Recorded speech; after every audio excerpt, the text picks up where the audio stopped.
Evening!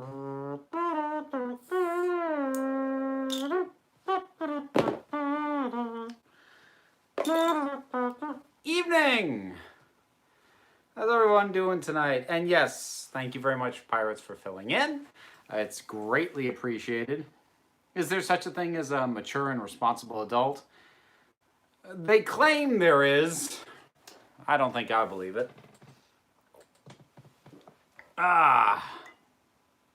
Got my water. Good on ya. Nice shirt. Heck, man. Full hoodie. I'm rather fond of this. I should wear it more than I do. I don't wear it all that often. Homemade brownies, milk, bliss. Good choices all around. So yeah, I don't have like a particularly major point to talk about in terms of having the subject be superheroes. It's just kind of what's been on my head lately. I figure, hey, well, given that oftentimes topics on this thing jump from like Doctor Who to superheroes to the LGBTQ plus topic, and not that I'll like shy away from it if questions come up, but like let's try and funnel it down, see what we can do. My 17-year-old is going as Spider-Man, and his girlfriend is going to be MJ. Nice. My kiddo's going as Pikachu. And I may have been conned into agreeing to go as Ash. I got here late. I don't know the rules. There aren't a ton, okay? Just don't be a jerk and you'll be fine.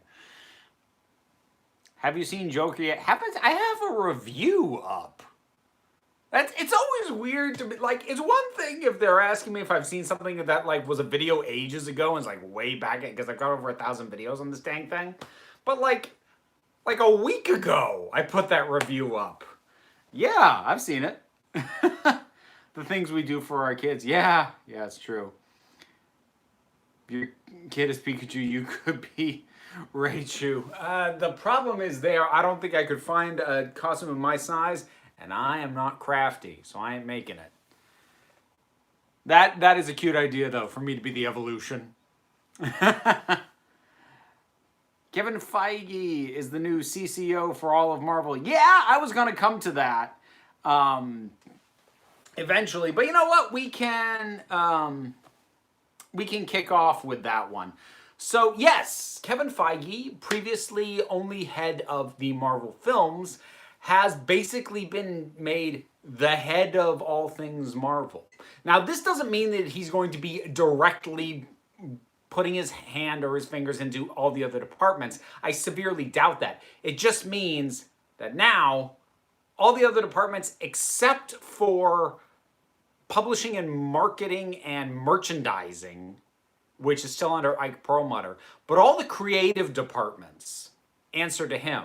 So the head of Marvel Comics, which I think is still Joe Quesada, now answers to him. He used to have to answer to Perlmutter. The folks, the Marvel Animations now answers directly to him. Marvel TV answers directly to him. Basically, I think Disney has very much seen this guy knows what he's doing a heck of a lot better than Ike Perlmutter does. If you don't know the whole history about Ike Perlmutter's running of Marvel, look, Ike Perlmutter is in many ways the oh God, why did I forget his name all of a sudden? The guy who headed Disney before the current guy. Eisner. There we go. Ike Perlmutter is very much to Marvel what Michael Eisner is to Disney. The company would not exist if he had not come in and helped run it. But after a while, like somebody really needed to take his hands off the thing, and it seems like they are now more or less done doing that. He still technically holds a position, but he's completely out of the creative end of things, which, to my mind, is a good thing.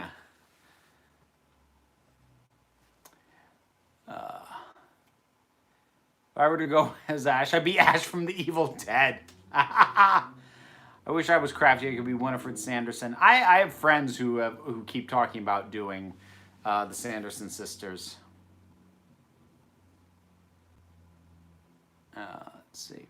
What do you think about the planned crossover for Venom and MCU Spidey? That's where both movie series are building apparently. Well, I mean, we've known that's what Sony's wanted forever. It was just Marvel didn't want to do it. Because with the way the deal had worked before, if Sony had put Venom into the Spider-Man movie, that meant Marvel would have been deciding how Venom gets handled. And Sony didn't want them to do that because they wanted to be able to do their own thing with Venom. And given that they have now done their own thing with Venom, there was a big question when Venom looked like it was going to be rated R. Marvel wanted nothing to do with it. They didn't want it touching Spidey. But given that they dialed that back, I'm not shocked to see that it's kind of headed in that direction. I figured that was a matter of time, honestly. But if he's been murdered by crystal meth tweakers and then we're out of luck. What? Did I miss a topic jump? Nice jacket. Thank you. I'm crafty, but I have absolutely no experience making clothes beyond crocheting hats and scarves and such. Seems we have matching nail polish today. Oh, yeah. I'm rather fond of this one. I'll give you a better look at that. I got to get it to catch the light because it's dark purple, but it's also got like sparkles in it. Let's see if I can... it's got a little better there. Favorite Batman and arguable best Batman? I mean... I have an odd soft spot for, and I'm going to be real specific about this, Peter Weller as Dark Knight Returns Batman. I don't want to go so far as to say Dark Knight Returns Batman in general is my favorite Batman, but his performance was really good. That said, if we're talking broadly, best Batman is Kevin Conroy. I mean, just like Mark Hamill is best Joker. I mean, that is a fact of the universe. That's like the basic principles of physics. You can base everything else around that, but that fact does not change. Did you see the Catwoman news? Yeah, Zoe Kravitz. Is that confirmed yet? Because last I said that was being reported and like was supposedly verified, but like hadn't been officially announced yet. Did I miss an official announcement, or are we still in the yeah, we're pretty sure, but it's not confirmed stage? But yes, I did hear. And I'll be really curious how many jackasses try to go, oh, they're making Catwoman black, and like completely ignoring the fact that Eartha Kitt played Catwoman in the friggin' 60s. God's sake. Do you have any plans to see or review El Camino? I have seen it. I'm not going to review it because I actually don't have that many thoughts on it. But I did see it. Hold on, let me just check. A couple things. Catwoman's confirmed. Oh, cool. That works. I was quoting a line from The Hangover for the record. Oh, okay. Well, that's the problem, Connor. I haven't seen The Hangover since like the year it came out. So that's why I missed that. So yeah, I'll touch on El Camino since it was brought up. Overall, it was a decent coda to Breaking Bad. Because, you know, for all he'd been through, Jesse kind of deserved about as happy an ending as he was capable of getting. But also, given the nature of Breaking Bad as a narrative and the kind of stain Walter White left on the world, it's fitting that he had to work a little bit harder from where we last, from where we last saw him to get to have an actual ending. Because kind of what happened to him at the end wasn't properly an ending. It's nice to get closure on that. And it was well made. I don't really have much to say beyond that, though. I mean, it was good. Cool. Didn't blow me away, but, you know, it was a little bit more Breaking Bad. It was fine. Is it just me, or does the shot look better today than in other live streams? Yeah, I actually don't know what's going on there. I'm thinking the same thing, that, like, I don't know. It's my same phone, so I don't know why it's behaving better today.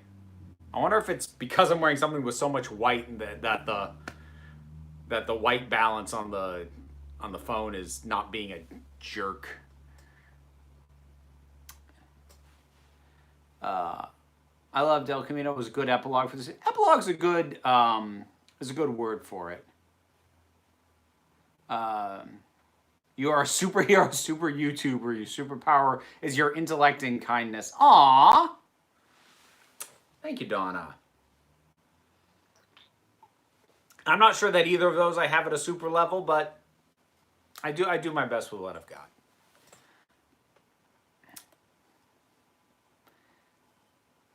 Please cover El Camino because I'm not watching a review by Nostalgia Critic. Well, I mean, the reason I don't plan to do a video on it is because I don't have enough thoughts to fill a video. Like, it was good. It was more Breaking Bad. And Breaking Bad was good. I mean, you're not going to get a lot out of it if you didn't watch the show. I mean, you can probably follow it.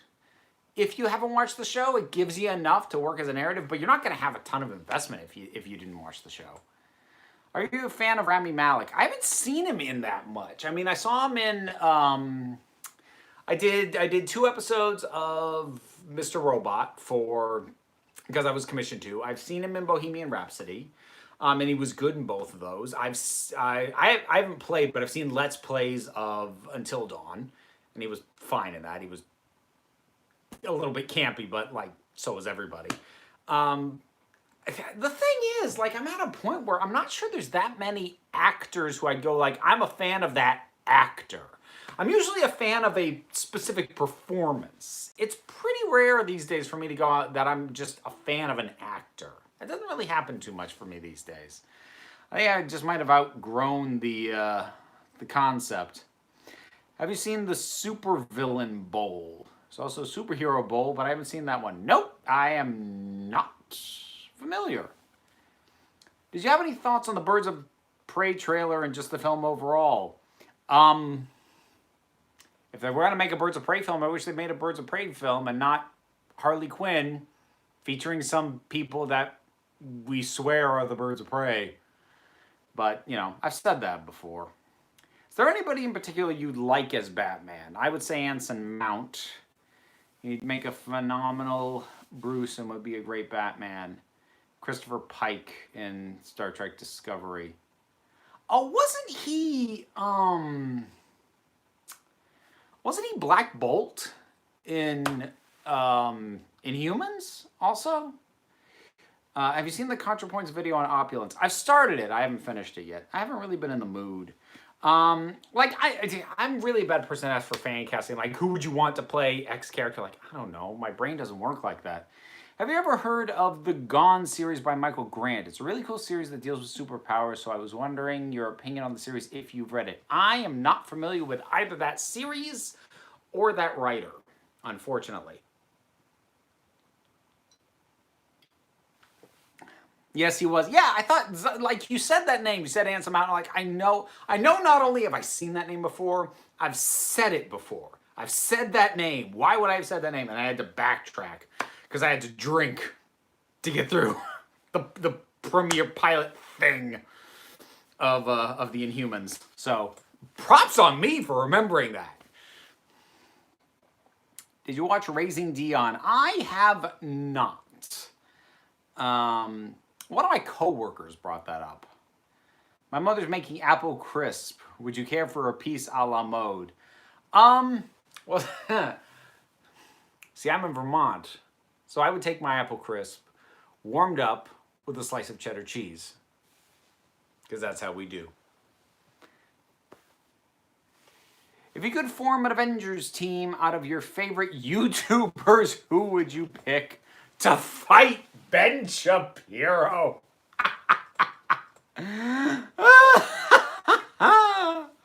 Okay. So let me think here. So if I were to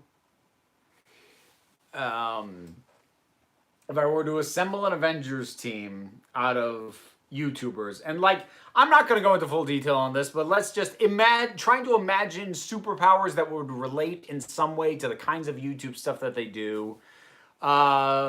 We get ContraPoints in there. We get Philosophy Tube in there.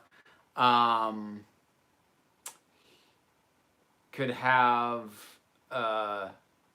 Jeremy Johns as the hothead of the group. Lindsay Ellis could be the tactician. um, I want I oh. I mean, I'm just gonna start listing like YouTubers that I subscribe to, but those are off the top of my head. Uh, we should call your live stream water that's not water dark water. Inhumans comic is interesting and fun. Two things the show wasn't.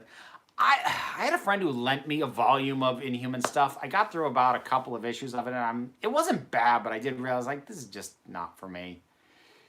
Thoughts on Robert Downey Jr. returning for the Black Widow movie, also his Dr. Dolittle movie? I mean, I won't have opinions on his Black Widow part until I see it and know exactly the context. And the Dr. Dolittle movie, it's gonna flop. It's not gonna make its money back because movies with large-scale animals always cost way too more. Off-topic thoughts on the Anaxar kerfuffle. I don't know what that is.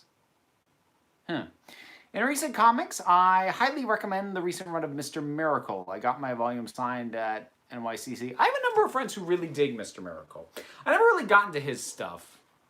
I do like Big Barda, though, so that could be my hook in. Batwoman show? Haven't seen it yet. Heath Ledger Joker versus Thanos, who's the best cinematic supervillain of all time. I don't think you can even compare those two. I mean, like... I mean, you could as villains, but like the kinds of villains that they are, that is a matter of preference.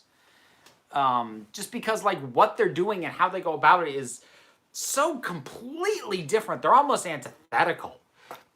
Excuse me, to each other that, you know, I just wouldn't think to compare them. Who is the best Avenger and why is it Steve Rogers / Captain America? I mean, because that's America's ass.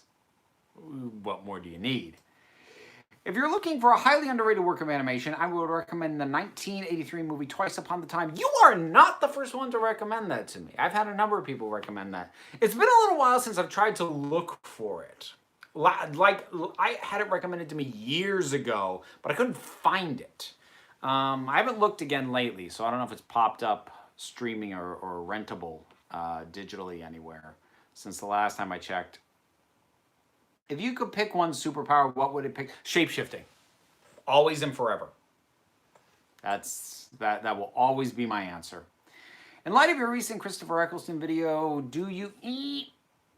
got away from me. Did you know he's coming to Gallifrey 1 in 2020? I did know. I'll be at Gallifrey 1 too. I don't think I can afford the extra money to get like a photo op with him or anything, but I'm going to be there too. So that'll be cool. Let's see. Have you seen The Boys from Amazon? I have not. I'm not a huge fan of Garth Ennis, who wrote the original comic, so it's not exactly high on my list. I'm watching Gotham partially on your recommendation. I'm partway through season 3 and I'm enjoying the hell out of it. Thanks. That is good to hear. Because first season is a bit tough because the first season is the most normal. But man, Gotham's fun. I accept that it's not for everybody, but if you can tune into the wavelength of that insanity, oh God, it's fun. Have you ever been to Wisconsin? I have not. I do know that Vermont cheese consistently beats Wisconsin cheese, so I can be salty. Have you finished properly mourning Yarfik's beard yet? No. No amount of time is going to truly heal the wound of Yarfik shaving his beard. For people who don't know, that is a reference to my favorite role-playing podcast, Improvised Weapons, in which the dwarf character of Yarfik, in an attempt to go incognito, recently shaved his beard. And a moment of silence, please, for Yarfik's beard.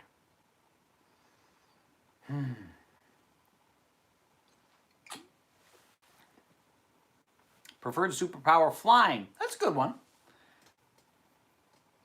Any superhero movies you love that everyone else hates? I'm talking like Green Lantern or Catwoman levels here. Um, not that I love. I actually kind of had fun with Elektra. And I'm a bit of an apologist for the Daredevil film, but I don't love them. I mean, heck, I'm a bit of an apologist for Batman Forever. Oh, there's one. There's one that I like that it seems to finally be building a little bit of recognition, like cult level. But Punisher Warzone, man, like I get why critics hated it. I even get why it flopped. I get why mainstream audiences didn't take to it. But the fact that comic fans crap on Punisher Warzone ticks me off. And actually, the Thomas Jane Punisher, a lot better than people say it was as well. Though Warzone was by far the best out of the Punisher takes. Don't you dare take name of Wisconsin Dairy in vain. I didn't take it in vain. I challenged it. That there is a difference. Favorite D&D story? You mean like novels or whatnot? I haven't read a lot. Not lately, anyways. I used to read. Oh man, this is going back. I used to read some of the Forgotten Realms stuff. I used to read R.A. Salvatore's stuff, the Drizzt Do'Urden books. I read those for a while. I'm thinking of seeing Violence Voyager on your recommendation. That's a trip. I mean, like if you can, if you're up for something unusual and a bit freaky, it'll fill that void. But that movie is a trip. Superhero team up you would love to see. Can be DC, Marvel, or combo of the two. Huh.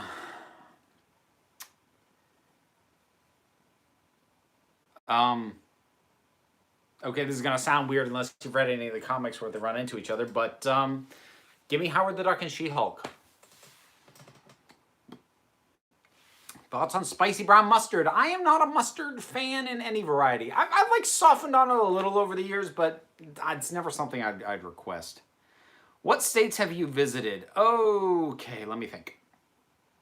What do you think of the black hole that shut down Fortnite? I don't have any opinion on anything Fortnite. Okay, what states have you visited? Well, okay.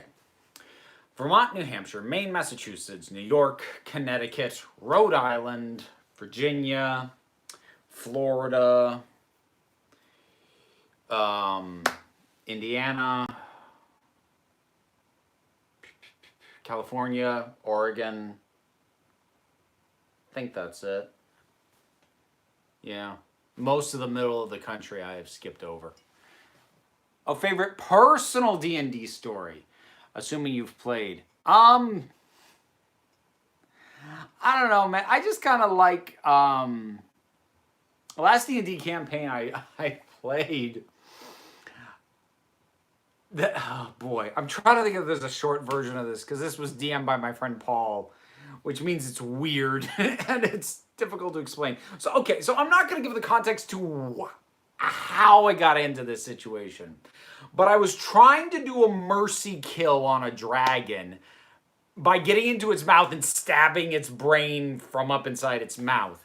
And after doing that and trying to get out of the thing's mouth, I lost a leg. And I was playing a half orc barbarian, and we ended up getting the next leg of our quest from a deity who granted me a new leg, except it was an elf's leg.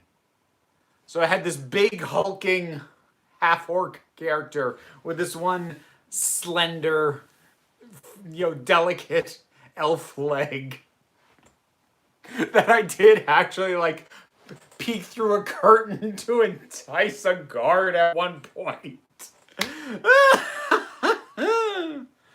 Oh, that was good times. Jubilee's the best X-Man, just saying.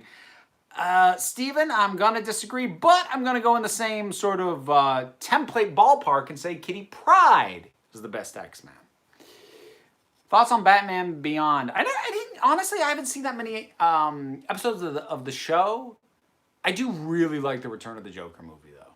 I enjoy that a lot.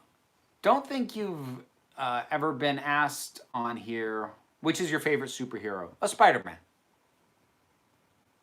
I will always come back to Spidey.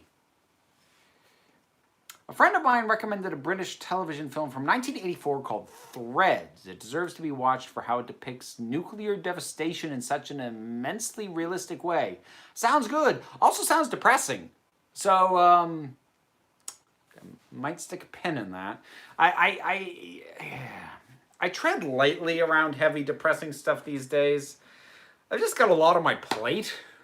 You know, there's only so much I'm prepared to have my entertainment heap on me in that tone. That was one of the things about watching El Camino, because Breaking Bad's a heavy, dark, bit of an existential show. So I'm glad it was only a movie and not like a whole season, because that might have been a bit much for me with that tone. Why is Hellbent ranked the 34th best Doctor Who episode on IMDb? Because the IMDb ratings and rankings are completely effed in the A.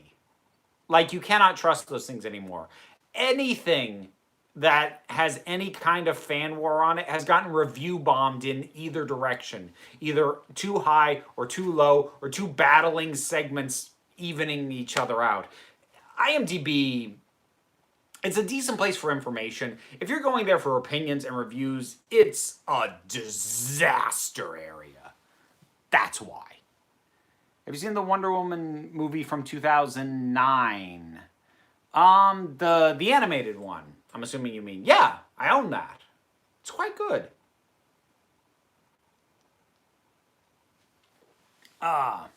Kitty's cool. Dang right, Kitty's cool. Kitty's awesome.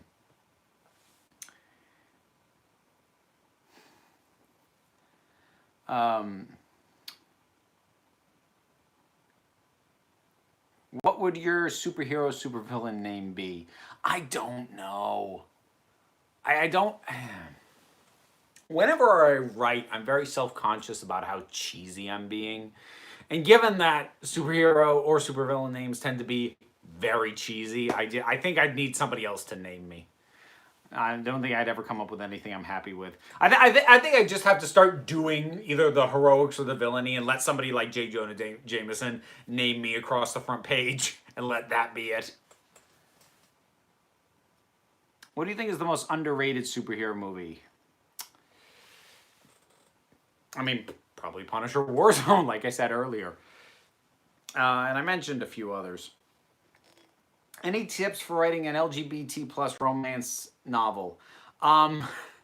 No, because I don't like romance stories. Very, very rarely. I don't write them in my own work, with like one key exception that is a lot of work for me to wrap my head around. But you know. I'm not a person to ask in regards to advice writing romantic stuff. Because my advice 9 times out of 10 is to be don't. A bit of a downer like that. Have you read the Mask comic? I've never read it myself. I'm familiar with it. I know how friggin' brutal that thing is. So weird it was such a family-friendly thing. Has to be better than Kilgrave. I love Fantastic Four, especially 2005 to 2007. Yeah! That was the Mark Waid run, wasn't it? That was good. That was good stuff. Dread is underrated. I'm not sure if Dread is underrated. Dread is underseen.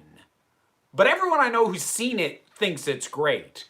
So I do distinguish between underrated and underwatched. To me, underrated is things that people say is bad, but is better than they say. Underwatched just means not enough people saw it that should have. And I think that's more the case for Dread. So using personal definitions, distinguishing, as I do, between underrated and underwatched. Hey, I just got home from seeing The Addams Family. How was that? The trailers really turned me off. So I'm kind of curious what you thought. Have you seen the original 60s Batman? If so, favorite villain? Oh, Frank Gorshin Riddler. I'm right there with you, Gabe. Yeah, he was the bomb. So I'm going to explain what happened with Eisner. I'm waiting for my library to get Disney War from the state. I mean, at what point? Eisner's run at Disney is a long thing.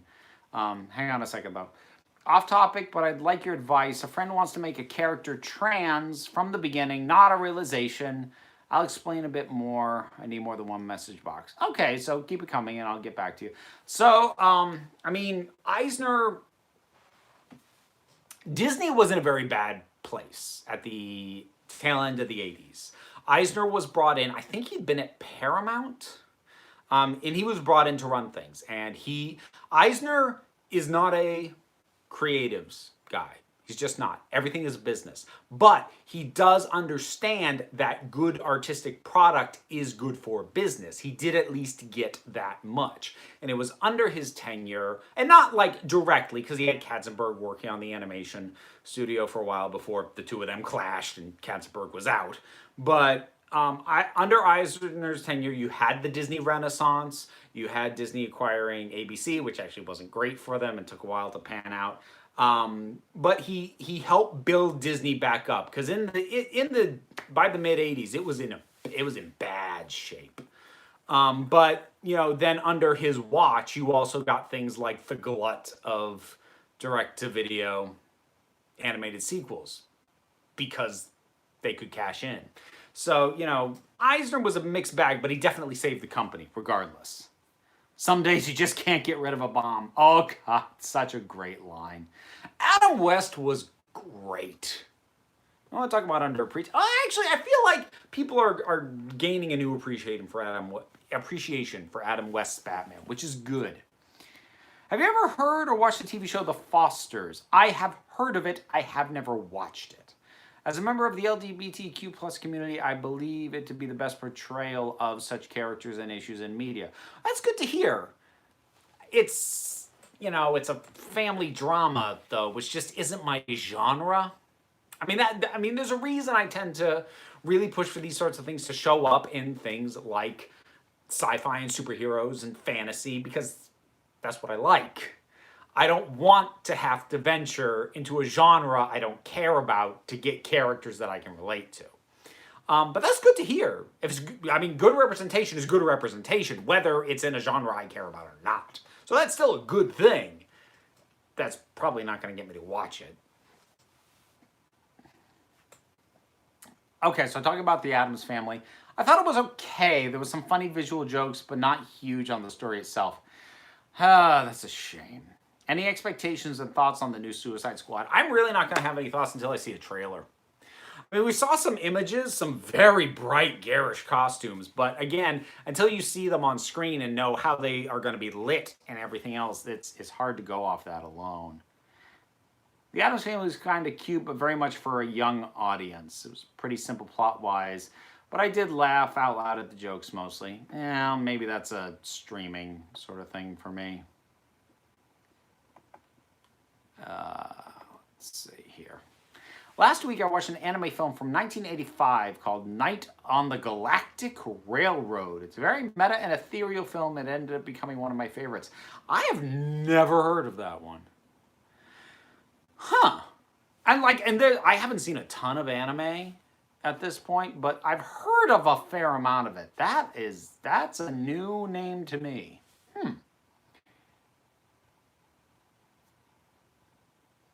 Have you seen Sense8? Watched the first episode, thought it was very cool, and have not found the time to get back into it. I really do want to watch that show.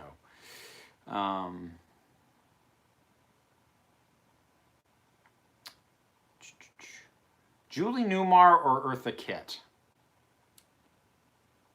I mean, Eartha Kitt's just such a badass of a human being.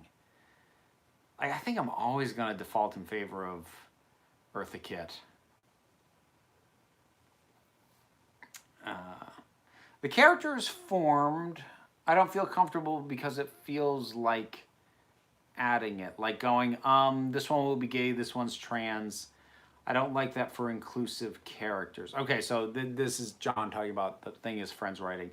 I feel that assigning that later and changing the character is not a good way for representing. See, I'm always a results-focused person.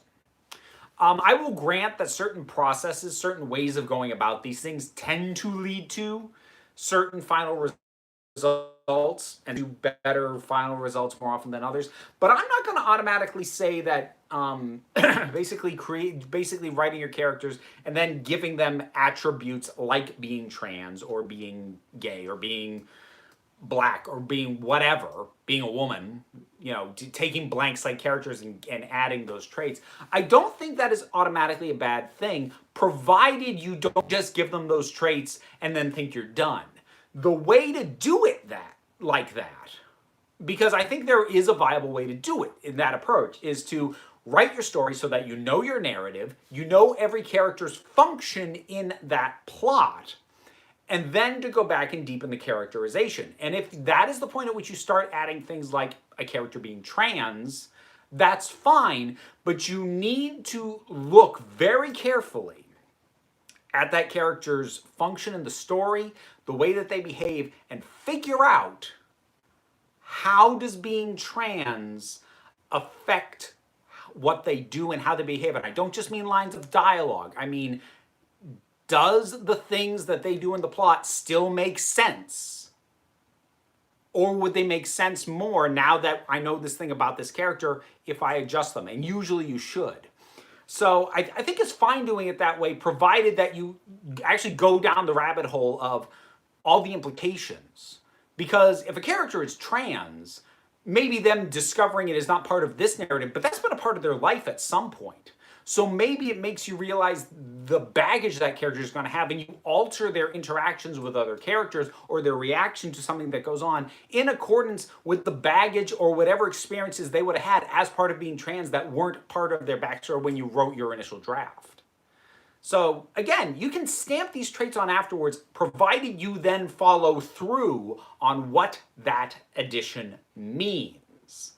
The trap is writing a bunch of blank slates, just assigning them character traits like trans, queer, changing the gender from man to woman, etc. And then just going, cool, now I have a diverse cast, I'm done. That's how you get tokenism, and that doesn't work.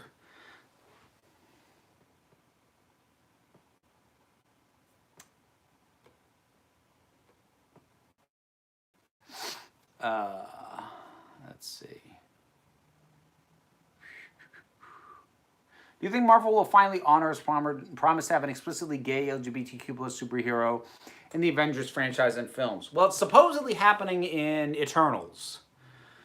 And I'm sure they will eventually anyways, but at this point, like, I'm not going to give them a massive applause. I'm going to give them a sarcastic golf clap. It's like, it's 20 plus films at this point. Like, seriously? At this point, for the same reason that while I enjoyed Captain Marvel as a film, and I'm not going to hold this against the film, the fact that it took them as many movies as it did to do a female-led one, no, there's no reason that it should have taken that long. There's no reason Black Panther should have taken that long. The results were still good. I'm happy they exist, but I'm not going to give a ton of praise to the MCU because they dragged their feet on this stuff. They went safe for way longer than they needed to, which is annoying. Have you seen Dr. Horrible's sing-along blog? Oh yeah. It's fun. I like it. I don't love the ending. I get what it's going for, but I don't think it totally works. I feel like it's this overly melancholy thing that doesn't feel completely earned. It feels kind of slapped on, if I'm being honest. Anyway, Guardians of the Galaxy Volume 2 is my favorite Marvel movie. Mask of the Phantasm is my favorite DC movie. Solid choices, both. Who would win in a fight between Lars from Metallica and Lurch from Addams Family? Isn't Lars Ulrich like this big? Yeah, I don't think that would be a long-winded fight. Why are bisexual males so underrepresented in media? I find them to be the easiest of the LGBTQ plus characters to write. Well, for your part, that's probably partly because you yourself are male. So just, a male character is going to be easier for you to write than a female character just on its face. So that's not shocking to me that it's easy for you. Why are they represented less? Because bisexual women are sexy. That's why.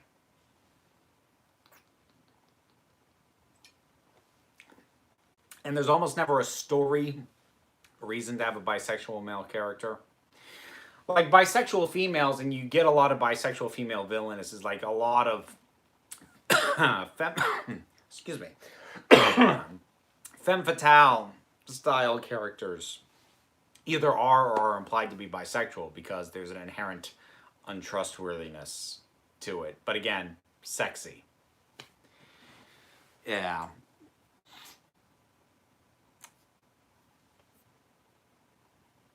Tessa's the only person I trust on queer rep in the MCU. She fought for us. She's my idol. Tessa Thompson's a very cool person. No tokens whatsoever. That's a good process. Thanks. I will definitely implement that process for the story. Look for artifacts lost coming to bookshelves. Probably never. I know that feeling. I've started getting some more beta reader feedback on my book. And it is tempting to say, Dreams of Fire coming to a bookstore near you the 15th of Nevervember.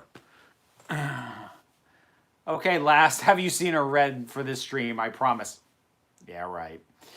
How much Rick Riordan have you read? 0.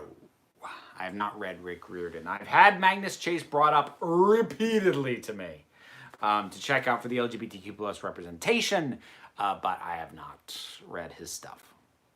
Just watched the Rocky Horror Picture Show because of your review and loved it. Yes! Glad to hear it, Gina. Spread the word. Your favorite superhero, my favorite superhero is the terror that flaps in the night. Let's get dangerous. Darkwing Duck was a good time. That was one of those shows that I didn't always watch, but I did always catch the opening credits theme because I did like it a lot. Did you do a review video for Solo, and will you do one for The Rise of Skywalker? Yes and yes.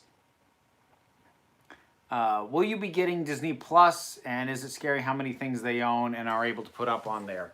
Also, yes and yes. I have a lot of nostalgia for Guardians of the Galaxy 1 for a few reasons. It was the first superhero movie I loved. Cool. First PG-13 movie I saw. That's a milestone. Made me love sci-fi comedies. No, solid endorsements. Oh my God, no, Rick Riordan. I'm sorry. Well, wait a couple years. You'll probably have to read it in self-defense like the rest of us. Finished Dark Crystal Age of Resistance today. Loved it, especially the callback. Yes. I'm not gonna quote it because that's a minor spoiler, but yeah, Chamberlain's the best. Any plans on reviewing King of the Monsters? As a formal review, no. I have a number of movies that I missed in theaters that I need to basically cram before the end of the year so I can figure out if I'm going to put them on my top 10 at the end of the year or not. That's one. Shazam is one. Us is another. There's probably a few I'm forgetting. Your world building in your book is fantastic. Oh, God. Thank you, Steven. Steven is one of the people beta reading the book, so...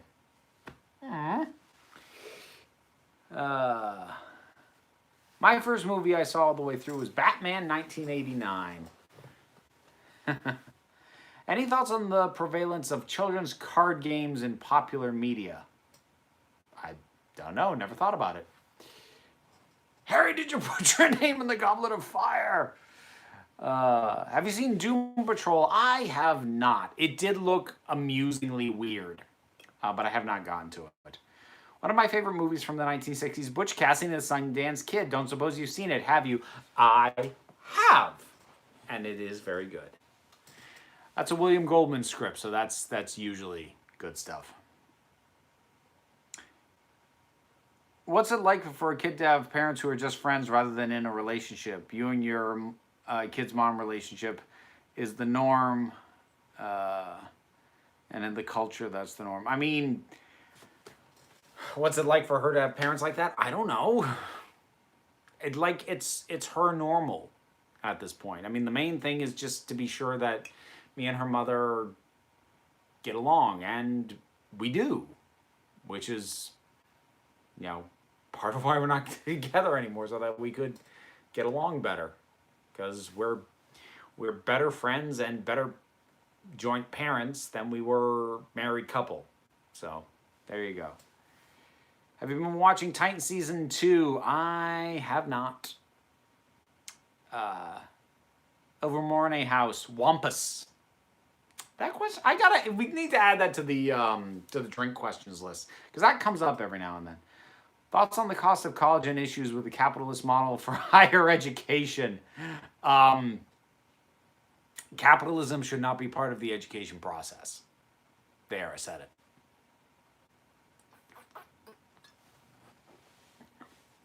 Slytherin represent. My kid got sorted into Gryffindor. And she's like taking super pride in it now. It's been very interesting. If Disney Plus doesn't put up every film in the Disney animated canon, then what's the point? I mean, they're still not putting up Song of the South. And I don't even know why they're bothering to hide that one at this point. Don't forget the Discord. Thank you, Pirates. Yes, I gotta pop over there. Which Marvel cinematic character has the greatest booty? I mean, come on, it's America's ass. Like, why would you even bother asking me that? Did you see Pottermore shutting down? I did not hear that. No, I was unaware. Well, I'm glad I figured out my kid's house and her Patronus. Okay, so I'm hopping back to the Discord real quick, folks. So if you hit me up with questions while I'm over here doing this, I'm gonna miss them. So just be aware. Now, here's an easy question for the topic. Is Martin Scorsese right about comic book movies not being cinema?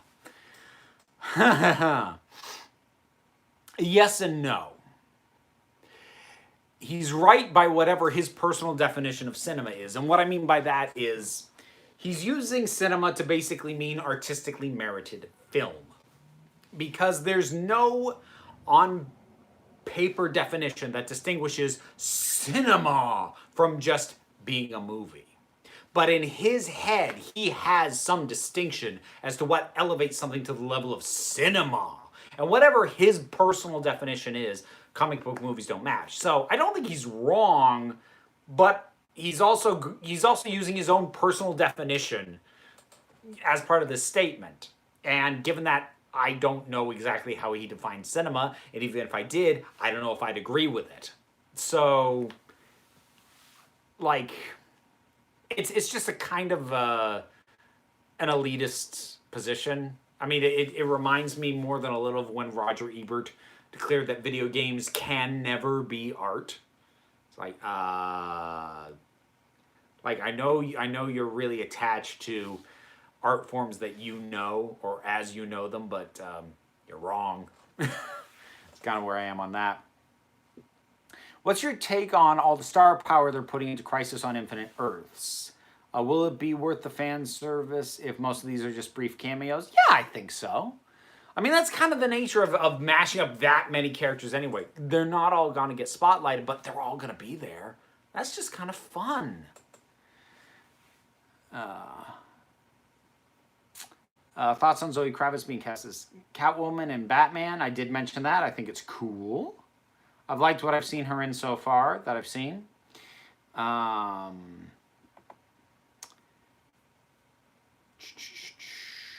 That was on Kevin Feige taking over at Marvel. Yep, talked about that. Who's your favorite Avenger? Okay, that depends on whether I'm talking the movies or the comics. Because the movies, probably Spider-Man. because I'm counting him as an Avenger. And in the comics, it's going to be weird. My God, he's just so much fun. Hercules. Hercules has the personality that movie Thor has at times. So like in the first Thor movie where Thor has coffee and goes, "This drink, I like it. Another!" Pff, that's a very Hercules moment he had right there. And Hercules is like that all the time. So I actually like him a lot. He's a lot of fun.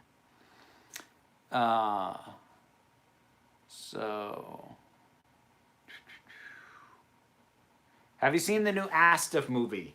Latest one was 12, I believe. Yes, I did. Do you know which live stream started the "of the Daleks" meme? No, I don't. I don't know when that started. Thoughts on Greta Thunberg? Power to her.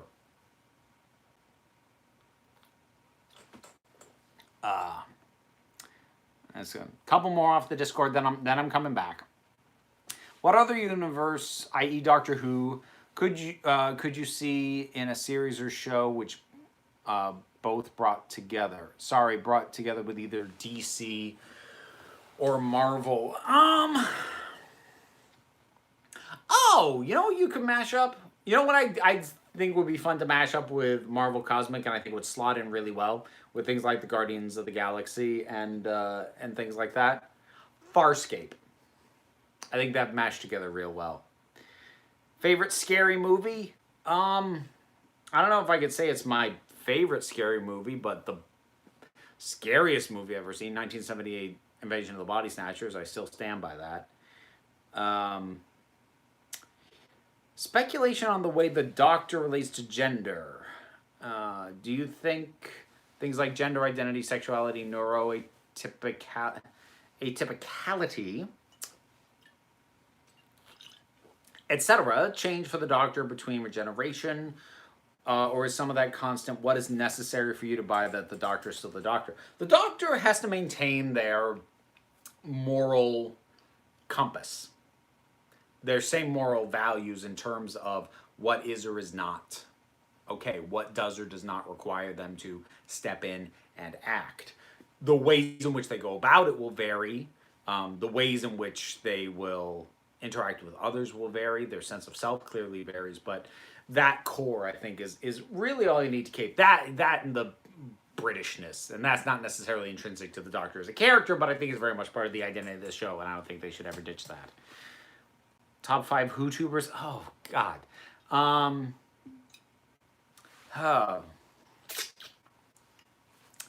don't know.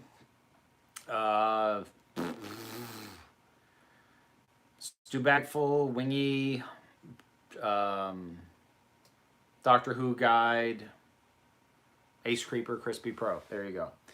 What would your dream collab, regardless of how realistic it would be? Lindsay Ellis. Incredibly unrealistic. All right, so I'm back. I'm off the Discord. So and forgive me, folks. I'm not going to scroll back up through to catch questions that I missed. So sorry about that. Do you think Doctor Who could fit in the MCU? I mean, he could.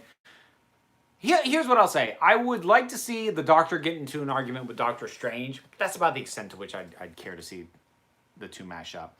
What's the best Batman costume, not actor, costume? That is a good question. If we're sticking with live action,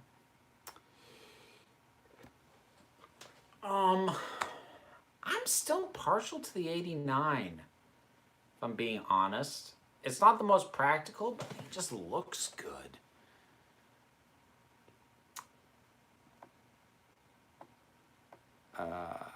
Does it help to do little short projects for people with ADD to battle inability to finish projects? Off topic. It's helpful for me. I can't speak for anyone else and how they manage their ADHD. But yeah, for me, that's very helpful. Should Slytherin House have been abolished after 1997? That's my house you're talking about. You watch your mouth. I finally found out who I'm going to be for Halloween. Roger Hodgson, the singer from Supertramp, one of my favorite bands of all time. Cool. I don't know if anyone's going to know who you are, but have fun. Do you have a slot open for MCU Hogwarts sorting with Liz? Is it coming soon? Well, it would be phase 2 because we did phase 1 a year ago. I've been trying to get back to that forever, but you know, us getting things sorted and between timing and having the motivation to do it and everything else, it just hasn't happened. Is it coming soon? I hope so. Can I promise that? No. Absolutely not.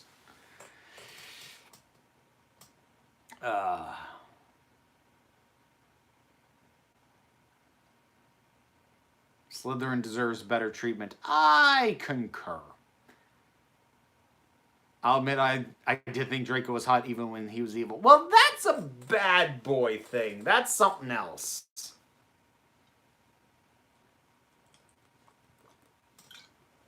Thoughts on Neil Gaiman playing the Doctor? Can Neil Gaiman even act?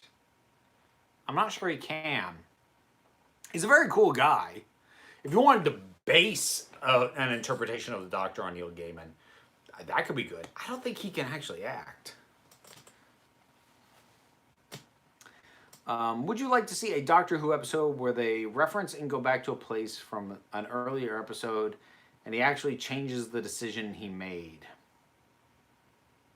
If someone wanted to try it, I'd be interested to see how that would work. I'm not sure it's something I'd ask for.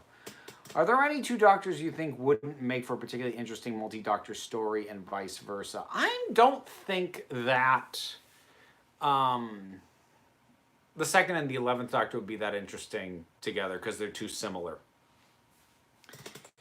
Does the existence of Slytherin House just result in kids with negative personality traits only being exposed to the other kids who will exacerbate them? No. Stop denigrating my house.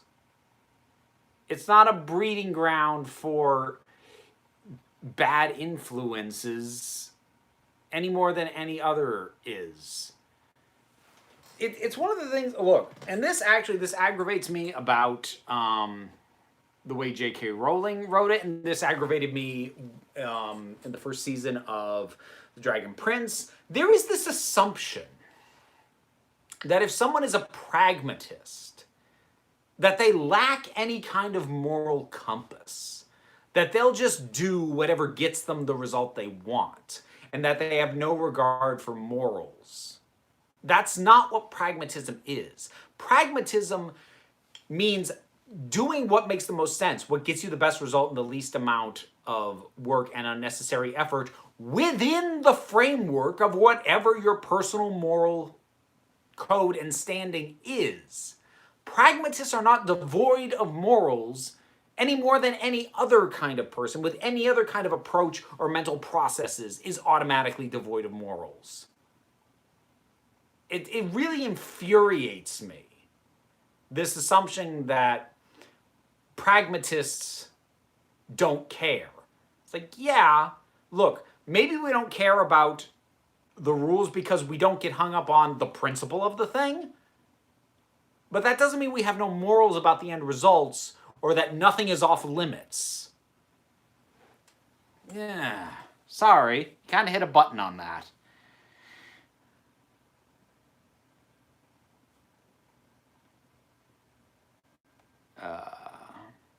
Please tell me you haven't read Frank Miller's Holy Terror. Dear God, no. Heck no. I've seen Linkara's review on it. That was entertaining. But no, I would never read that. What are your thoughts on Ben Shapiro? Nothing I would care to share in a public forum. In your opinion, what Marvel character or team is begging to become a movie? How would you go about making this movie if you were given creative control? I mean, the thing is, what I've been hoping for is at least potentially already happening. Which what I really wanted was She-Hulk as basically superhero Ally McBeal as a TV show, and She-Hulk is getting a TV show. We don't know enough of the details to know if that's the angle they're going for, but I really hope so. And it would make the most sense because it would control the cost of a weekly TV show to have it be mostly courtroom set and deal with her legal side of her life. So the thing I wanted most, they might even already be doing. As far as a movie, like, I don't know, man. Like, I get, like, this kind of files under the same thing of why I'm not great to ask, hey, who would you cast for X? Like, I don't dream up the projects I want to see. I have opinions on the things that I see are being done, but I don't like dream up, oh, if only, because then I'm left sitting here going, oh, but I don't have it. And then I'm upset about a thing that doesn't even exist. And I just don't do that. Let's see. I'm gonna have to wrap it up in a little bit. Slytherins are freaking fine, guys. Come on. I'm a Ravenclaw, but I'll stand for those who deserve it. Appreciated. Have you read Harry Potter and the Methods of Rationality? Nope, have not. We Slytherins are brothers and sisters. We are together as one. We will do what is necessary. Oh God, I just started a war, didn't I? Slytherins in general, they do have the most bad seeds. I mean, in terms of the narrative of the Harry Potter books proper, written from the perspective of a Gryffindor who hates Slytherins, yes, they do. I mean, I guess what annoys me about the denigration of Slytherins, it may even not even be so much with Rowling, but the fact that people don't take into account that the books are from Harry's perspective. Like, I know it's not first person restricted, but his is the only thought process we get. So it's a very biased account. It's a very narrowly focused account, and it's filtered through Harry's perceptions. And Harry doesn't like Slytherins. And so the books don't like Slytherins. And people take that as gospel. It's not. That's Harry's perspective. Harry's human. Harry's flawed. Harry, as a Gryffindor, is super judgmental. Just saying.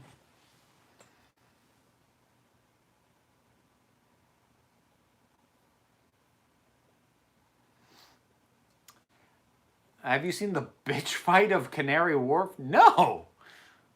That's an interesting name, though. Do you ever feel like every real human would be in Slytherin? No. It does feel, to a certain degree, like lately, like that most of our politicians would be in Slytherin. And that's not a good thing. Like, no one mentality or approach should be completely in charge of everything. Slytherin or anyone else. So, like, that's its own set of problems.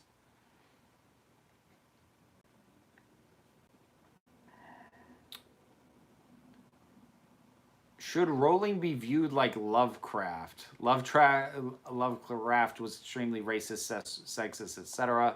But the story's concepts he told were mainly good. Rowling is not a good person, but Harry Potter is good. I mean, I don't know. I feel like the comparison to Lovecraft is a bit harsh. I mean, like, I'm very critical of J.K. Rowling, obviously, but that feels like a harsh comparison to me. But I don't know. You're getting into the separate the artist from the art argument, and I have very complicated feelings about all of that. So, and given that I'm trying to wrap it up for the night, I don't think I have time to try and get into them.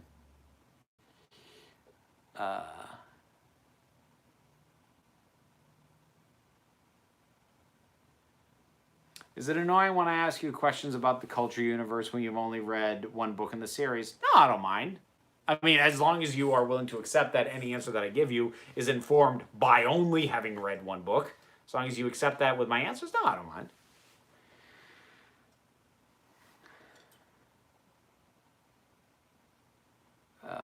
Let's see. Favorite 80s band? Trying to think of bands I like that actually started in the 80s. There's bands that I like that did stuff during the 80s, but are like from the 70s. Like Queen is a 70s band. Rolling Stones is a 60s band, 60s and 70s. U2 started in the 80s. I haven't listened to their stuff in a while, though. I don't know how they're doing these days. Their 80s stuff was really good, though.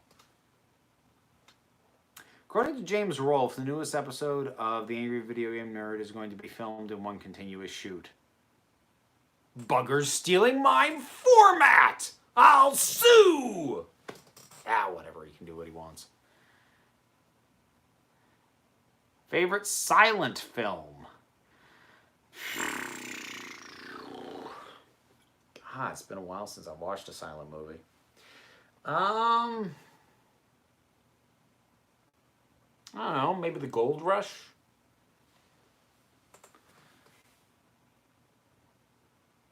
For JK, it's been a lot of years since Harry Potter, and she lived a long time in rarefied air. It gets to the point where you reach a level of acclaim and start going off in odd ways. I mean, like, I don't want to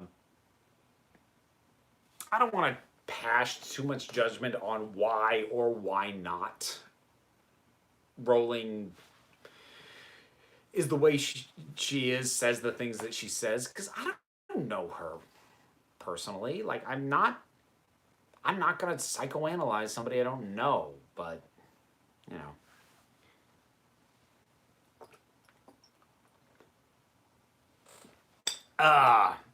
Any pet peeves that you have about other YouTubers? Not really, because generally if I have pet peeves about a YouTuber, I stop watching them. But I mean, just like everybody, use the jump cut responsibly. That's all I have to say.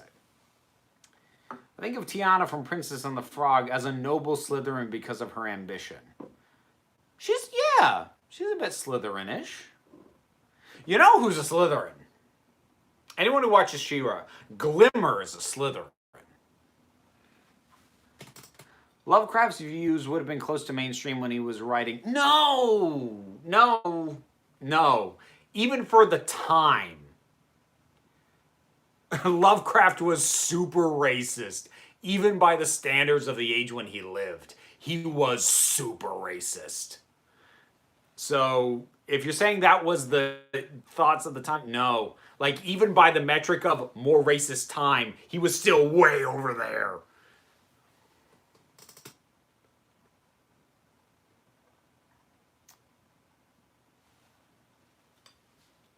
Robin Hood or Nightwing? I mean, I'm probably going to favor Robin Hood myself. I like, there's a couple of classic stories that I just enjoy. And I like seeing reinvented, and I haven't seen a good version of in a while. I just like Zorro. I just like Robin Hood. I just like Treasure Island. I like Treasure Island a lot.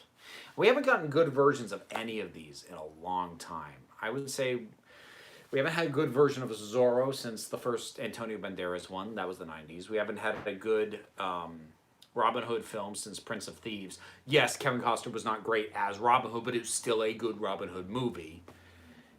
And last good Treasure Island movie was Treasure Planet. It's a shame. I like these stories, and I like seeing them reinvented. Hilda Season 2 set to premiere possibly next September. Next year? Dang it. That late? Turfs are way over there today. Yeah, kinda. Yeah, Lovecraft was out there. How do you think Rowling will be viewed years from now is an important question, though. Is it? Though? Is the question of how will she be viewed later important to us now? I mean, that question will matter at later assessments of her and her work after she's dead, after we're probably dead. I guess... Do you mean Red Hood? Oh, did they say Red Hood? See, for some reason my brain went Robin Hood because I don't like Red Hood. So there you go. Between Red Hood and Nightwing is Nightwing. Have you ever seen Always Sunny? Yeah, I don't like the vibe on that. No, but anyway, like...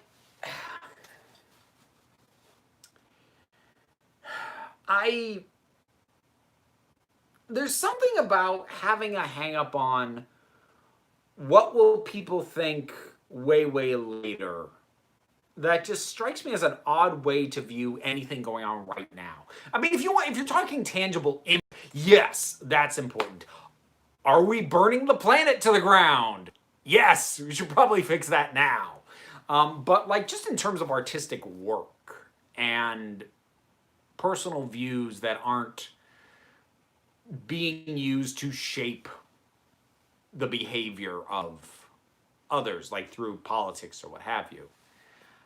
I don't know, just thinking in terms of like, what will the future think of me just strikes me as really odd because, like, how do you even begin predicting what will be considered normal in 20 years, 30 years, 40, 50, 100?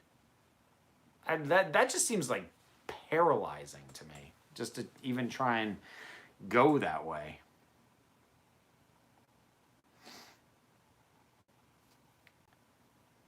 I love Zorro, but Treasure Island's awesome.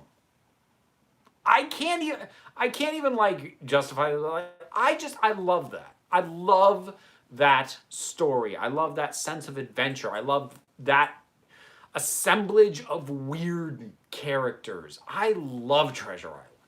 I think it's I've read the book. I've seen a ton of different adaptations of it. I love it. I should reframe. Should we consider the world at this time and how we've progressed? I mean, I'm a progressive by nature, so I'm kind of always got my eye on where have we come, where do we have left to go. Should she be viewed like that? I mean, I don't know. You know, be careful the way in which you view others, because you may yourself be viewed that way. So, I don't know. I can get on my high horse, but it's usually about fairly specific things and fairly specific instances and people. I try not to broad stroke it too much unless there's something that like I really just can't stand. You know, like trans people aren't real. So when it comes to that, yeah, I'll get on the broad strokes, but you know, I'm always one to beat the drum of context is everything. And part of my belief in that means taking almost everything on a case-by-case basis, because the context matters. And if you're going to acknowledge that the context matters, then you can't just make a broad sweeping statement and go, and thus it is forevermore in all cases. That doesn't work. Because whatever rule you make, there's exceptions. And so I'd rather just avoid the broad generalization in the first place if I can. It's not to say I've never made them, but, you know, I try and be cautious of it. I like Lilo and Stitch, but I think it's overrated. I'm actually going to agree with you on that. I really should wrap up. I'm going longer than I intended to. Let's see. All right, more going on the Lovecraft. I'm sorry, I'm going to step out of that conversation if you don't mind. Would you ever make a video on anything D&D related? Probably not. I'm not deep into it enough, and there's way too many really good YouTubers who talk about that stuff. I'm usually a case-by-case guy. School's turning me into a broad strokes thinker. I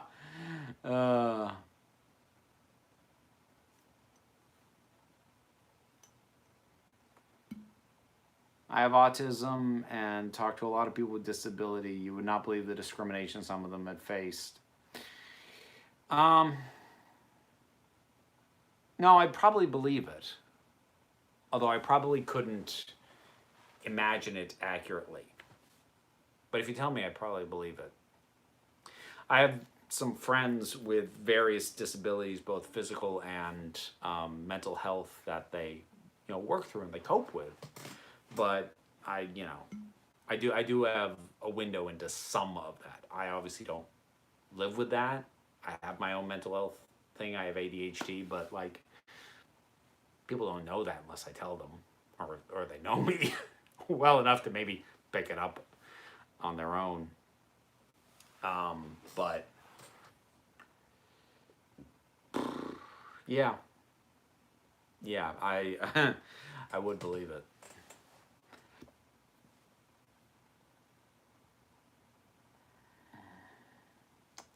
Have a wonderful night and week, Nathaniel. You are loved. Thank you, John. And yes, I'm actually I'm gonna wrap it up there. So we went all over the place, as we tend to.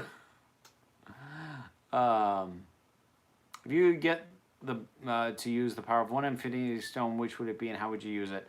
Oh, probably the Reality Stone, and just mess with people for giggles. But thanks everybody for popping in. I do enjoy doing this, and I appreciate that that you folks work with me for the fact that these go on kind of late sometimes, especially the ones that start on the 9 p.m. Eastern time ones. But thanks so much for joining me, and just remember, folks, you are beautiful, you're valid, you are loved, you are the council. I'm just running the meetings. See ya.